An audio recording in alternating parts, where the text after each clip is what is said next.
friends, welcome to our YouTube channel EduKV. In this channel you will find interesting and informative videos related to different subjects, career counseling and information related to admission in colleges. So friends, let's start the video which is in continuation to the video number 1 related to class 12th subject biology chapter 1, that is reproduction in organism. Today we shall study about sexual reproduction, the 3 stages as all of you know: pre-fertilization, syngamy and fertilization, and then third one is post-fertilization. First one is the pre-fertilization, second one is the syngamy and fertilization, and the third one is the post-fertilization. We will discuss these 3 points in elaborative or very comprehensive manner later on. Now, okay, we will take the points one by one. As all of you know that the sexual reproduction involves the formation and fusion of gametes. Sexual reproduction involves the formation and fusion of gametes formed either by the same individual or by the different individuals. Exactly. Reproductive phase is marked by flowering in plants and by certain morphological and physiological changes in animals and other organisms. As you know, flowering in many plants and reproduction in many animals are seasonal and occurring during favorable seasons. In some of the mammals exhibit cyclic changes in the activities of their reproductive organs. In 2 categories we can divide. First one is the placental mammals or primate mammals. Okay, what? Placental or primate mammals. Afterward, we can easily understand these 2 terms. In placental and the primate mammals, the cyclic changes are known as menstrual cycle, while in non-primate mammals it is known as oestrus cycle. Those mammals which exhibit such cycles only during favorable seasons, or in a particular season of the year, they are known as seasonal breeders. While those mammals which are reproductively active throughout the year, they are termed as continuous breeders. Now, some of the terms which are mostly come into our mind is about the senescence or the old age. Reproductive phase is followed by senescence or old age. Senescence, once again, senescence or old age follows reproductive phase. It is the last phase of the lifespan. Now, all the events that we have studied in the last slide about the pre-fertilization events. The 2 major pre-fertilization events are gametogenesis and second one is the gamete transfer. Do you know the meaning of gametogenesis? Gameto, etymologically it is made up of 2 different root words. First one is the gamete, another one is the genesis. Gamete means single set of chromosomes containing body, or it is the link between individual parent to their offspring, and the gametes are usually haploid. Okay, if the parent body is haploid, the gametes are also haploid, but they are formed by mitotic division. As we have already studied in class 11th, that mitotic division is a type of division in which number of chromosomes remains same. That's why they are called as equational division. Okay, Gametogenesis means formation of gamete. Genesis means formation, gamete. Formation of gametes. It is a formation, it is a process of formation of haploid male and female gamete. Now, gametes may be homogametes. Homo means similar, that means isogametes, or heterogametes means they may be different morphologically or internally. In heterogametes, the male gamete is known as anthrozoid or sperm, and the female body or the gamete is called as ovum. Sperm and ovum. Okay. Now, as a point increasing, now the next point, which in the next slide, if the parent body is haploid gametes are formed by mitosis, if a diploid gametes are formed by meiosis. Okay, that means an organism may be homothallic or monoecious or heterothallic or dioecious. Okay, let us study these two words. First one is homothallic or monoecious. They are synonymical terms, monoecious and homothallic. Monoecious means the body, the organism contain both the sex organs or gametes. Both type of gametes are present in single individual. They are termed as monoecious. Dioecious means in each body, in each parent body, single type of gametes can be producing. Okay, take an example. Cooker bits and coconut. Cooker bits and coconut, they are monoecious plants, while papaya and date palm, they are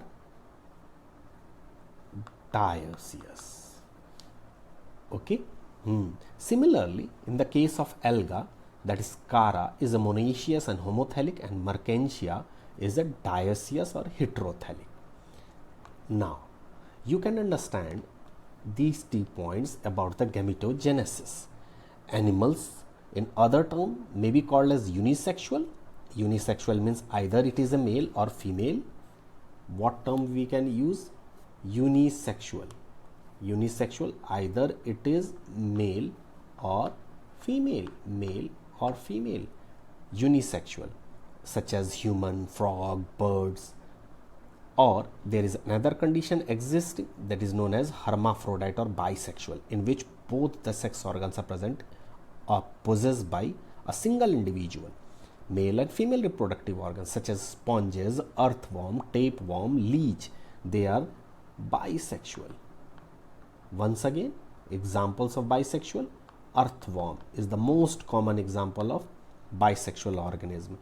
Tapeworm is another one in which both the sex organs are present in single individual body.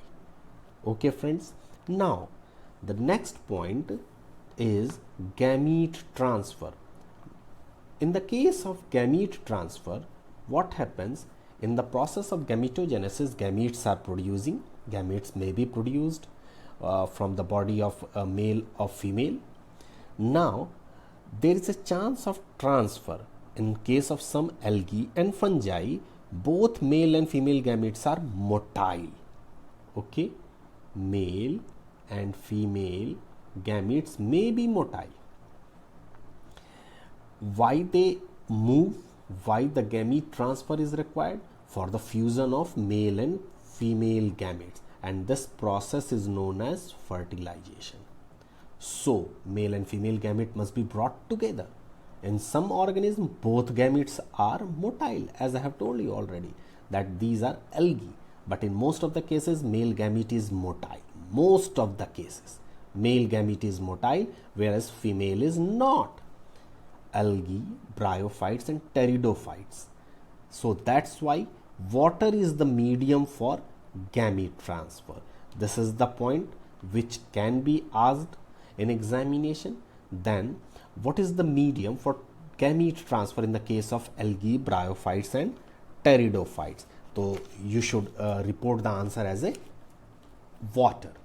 Since a large number of male gametes fail to reach the female gametes, the number of male gametes produced in several thousand times of those of female gametes. That's the point. So that's why the number of male gametes producing is larger in number. Now, to transfer the male gamete from one place to other is termed as pollination. Method of gamete transfer in case of higher plants, as pollen grains represented as male gamete. What happens? Actually, male gametes are present inside the pollen grain. We will study in the next chapter that male gametes are present inside the pollen grain. Now, they are the carrier of the pollen grain, male gametes. Male gametes are maybe in some of the cases they are non-motile and they are carried in the pollen tube to the female gamete in the ovule. Exactly, you got my point. Male gametes are non-motile, so they are carried in the pollen tube to the female gametes in the ovule, as we will study in the next chapter, that in this way the pollen tubes are formed and here the male gamete transferred from pollen grain to pollen tube through pollen tube. Now, in some of the unisexual animals, they evolved some special mechanism for transfer of the gametes. Okay, and there is a special mechanism in some of the dioecious animals for transfer of the gamete. Now, next slide deals with the syngamy and fertilization. Actually, two things already happened. First one is the formation of gamete, that is gametogenesis. Another one is the gamete transfer. Now the term is fertilization. This is the most important term. Now just pay attention to these two words. First one is the syngamy, another one is the fertilization. Syngamy, it is the result, or syngamy results in the formation of diploid zygote.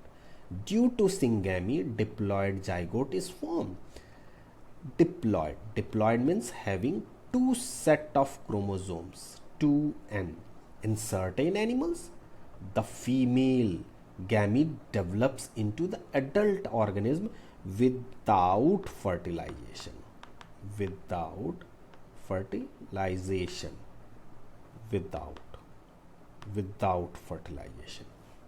Okay, in some of the animals, certain animals, and the term is known as parthenogenesis. The term is given here, parthenogenesis. Now, the example, lizards and birds in bird turkey, in which female gametes, only the female gametes directly convert into the new individual or organism without fertilization. That means there is no need of male gamete. It may be present in the case of rotifers, honeybees, in some of the lizards and birds, that is turkey. Now, fertilization is of two types. Okay, fertilization may be of two types, and this is first one is the external fertilization and internal fertilization. Before that, we will proceed to this system, that is post fertilization event. Now, in the post fertilization event, these are the events which takes place after the zygote formation, and hence they are known as post fertilization events. Zygote development, that is the type of the life cycle of organism, and the second It depends on the environment it is exposed to. ये कई बार आपके exam में आ चुका है question कि zygote का जो development है, it on what factors it will depend. It will depend upon the type of life cycle of organism and the environment it is exposed to. In the case of algae and fungi, it develops a thick wall around it to resist the desiccations and damage and undergoes a period of rest. That is the main important point. Okay. Now, in many of the algae and fungi, unfavourable conditions को beer करने के लिए, unfavourable conditions को pass on करने के लिए, they develop a thick wall around it and undergoes a period of rest during unfavourable condition before germination at the return of favourable conditions. In organism, in this way, the zygote slowly develops into the embryo, and that process is known as embryogenesis. Again, etymologically, it is made up of two different words. First one is the embryo, another one is the genesis. Okay, two different words. That means development of, synthesis of, formation of embryo. Okay, zygote develops into the embryo. Now, organisms showing haplontic life cycle. Haplontic, you must have studied in the class 11. Majority of their life stages depend upon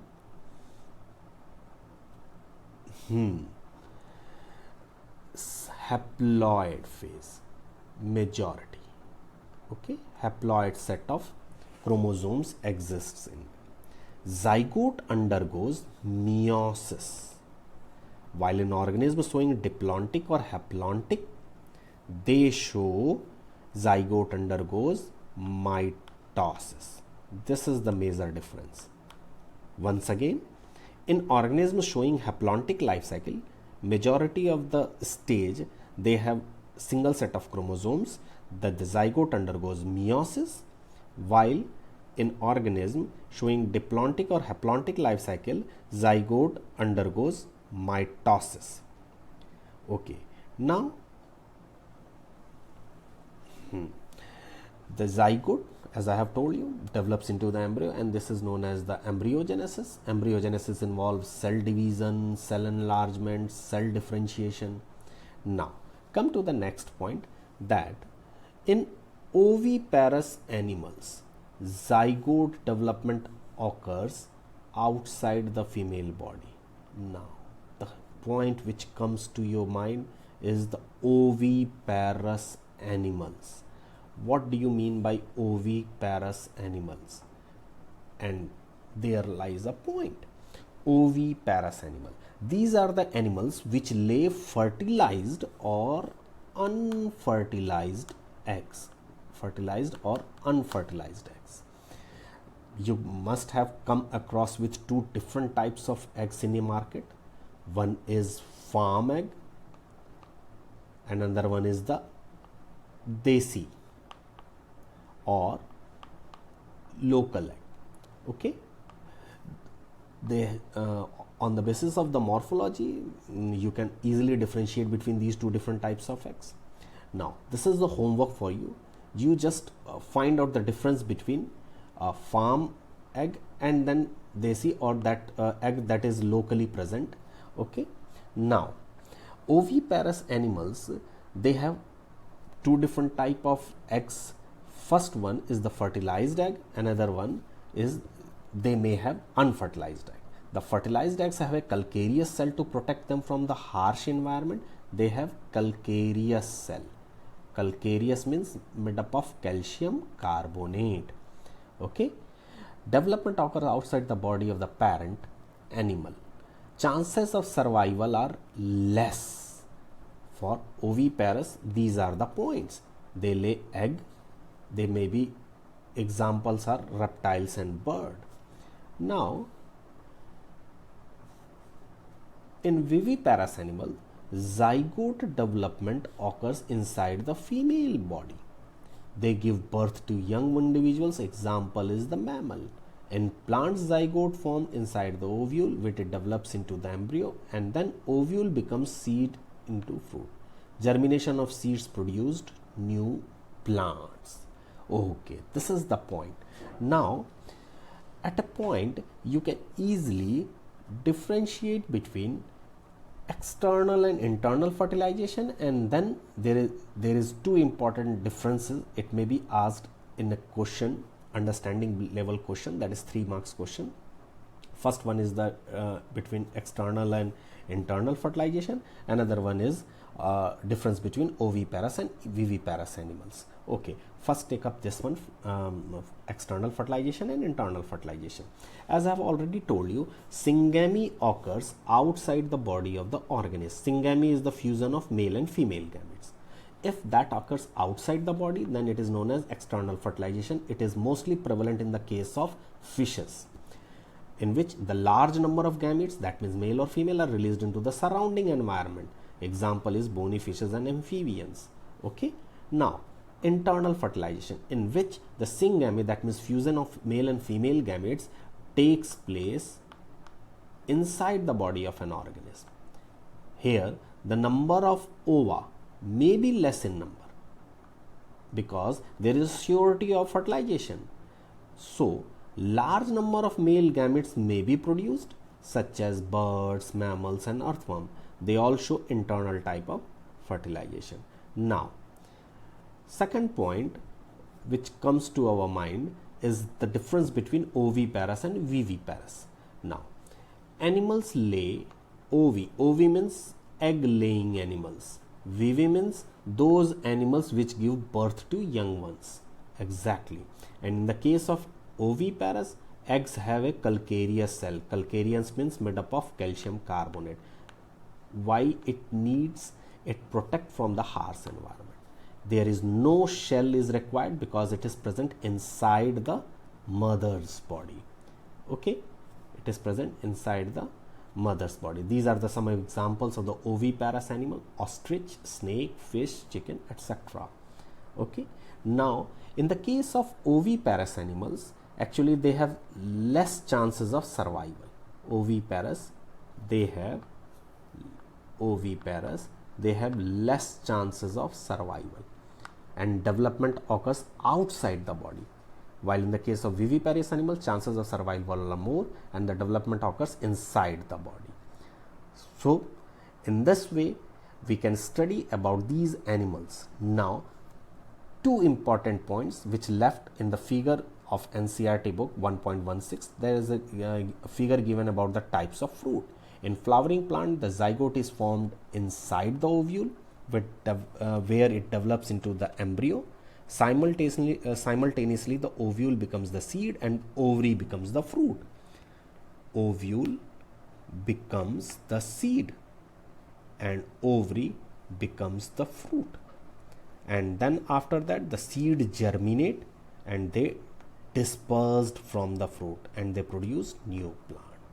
Okay, that's all from today.